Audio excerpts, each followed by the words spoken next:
किस तरह की तैयारी है काउंटिंग को लेकर के, जो पिछली रात बवाल हुआ था उसको ध्यान में रखते हुए किस तरह की? नहीं, देखिए, सबसे पहले मैं ये बताना चाहूँगा कि आज जिलाधिकारी और सभी पुलिस के वरिष्ठ अधिकारियों गणों के द्वारा जो काउंटिंग के लिए कल हम लोगों ने व्यवस्थापन किया है पुलिस का, और जो प्रशासनिक व्यवस्था जिलाधिकारी महोदय ने अपने उस मतगणना स्थल में की है, उसके बारे में विस्तार से एक एक बिंदु पर कि कौन कौन सी चीज़ें अंदर प्रवेश के लिए वर्जित की गई हैं, कौन कौन सी चीज़ें अलाउड हैं, किसकी ड्यूटी की क्या जिम्मेदारियां हैं, किसको क्या काम करना है, इस बारे में विस्तार से बताया गया, नंबर 1। नंबर 2, शहर में 144 धारा लगा दी गई है, और मैं आपके श्रोताओं से, आपके चैनल के जितने भी लोग देखने वाले हैं, और विशेष रूप से जो वाराणसी के संभ्रांत नागरिक हैं, उनसे मैं अपील करूंगा कि अफवाहों पे बिल्कुल ध्यान न दें, और पुलिस और सीपीएमएफ की पर्याप्त संख्या हमें मिल चुकी है। शहर के सारे संवेदनशील इलाकों में हमने उनका डिप्लॉयमेंट कर दिया है, सेक्टर स्कीम लागू कर दी है। हमारे बाहर जनपद से भी कई अधिकारी हमें मिले हैं, उनकी भी ड्यूटियां हमने संवेदनशील इलाकों में लगाई है। और मैं अपील करना चाहूँगा कि साहब की जनता इसमें सहयोग करे, अफवाहों पर बिलीव ना करे। ऑफिशियल रिलीज़ जो भी हम लोग का मीडिया सेंटर के माध्यम से होगा, समय समय पर हम लोग आपको देते रहेंगे, कृपया उसी पर ध्यान दें। और इस पूरे जो एक माहौल यहाँ पे कल बन गया था, और उसमें जिस तरीके से हम लोगों ने रात में लोगों को समझाया बुझाया, लोगों का सहयोग मिला, हम उसके लिए भी लोगों का धन्यवाद देते हैं।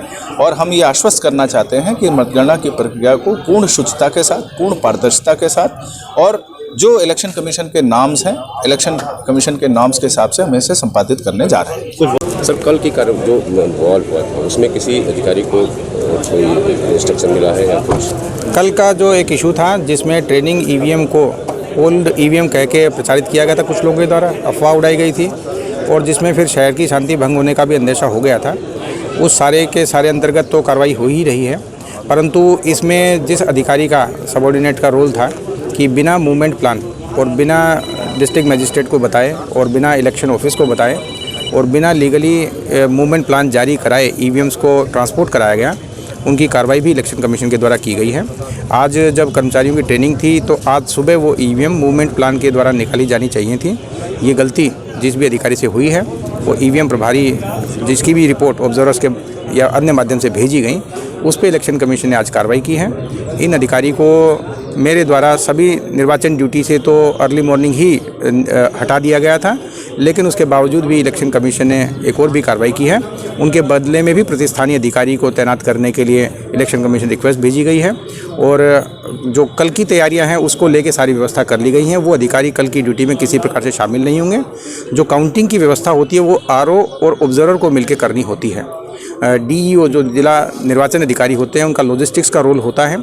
तो ये निर्णय लिया हम सब लोगों ने कि आरओ और ऑब्जर्वर ही मिलकर उस सारी काउंटिंग प्रोसेस को आगे चलाएंगे। हम लोग जो सपोर्टिंग रोल में हैं, केवल उनको सपोर्ट, लॉजिस्टिक्स या व्यवस्थाएं पीछे से जो उपलब्ध करानी है वही कराएंगे।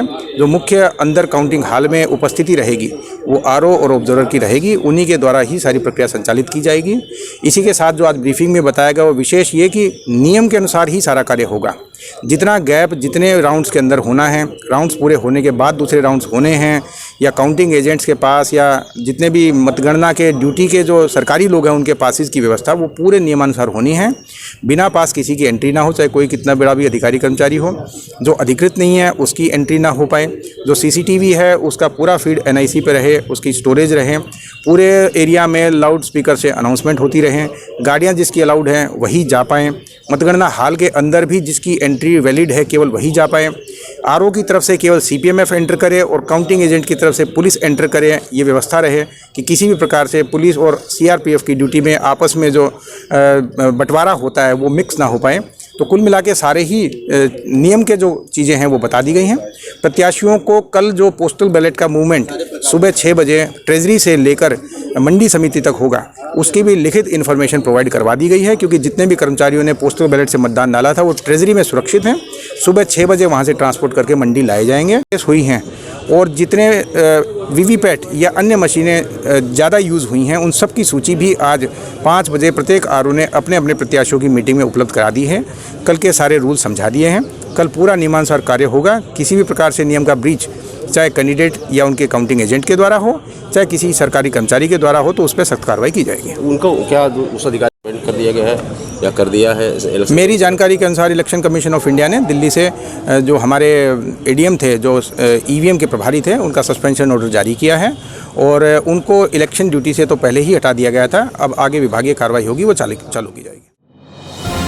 डिजिटल इंडिया का digital new platform live VNS पिछले 7 वर्षों से बनारस की सेवा में। पाइए बनारस के कोने कोने की खबर निष्पक्षता के साथ। लाइव वीएनएस से बनारस की ताज़ा तरीन खबरों के लिए प्ले स्टोर से डाउनलोड कीजिए लाइव वीएनएस ऐप या फॉलो कीजिए लाइव वीएनएस को सोशल मीडिया पर।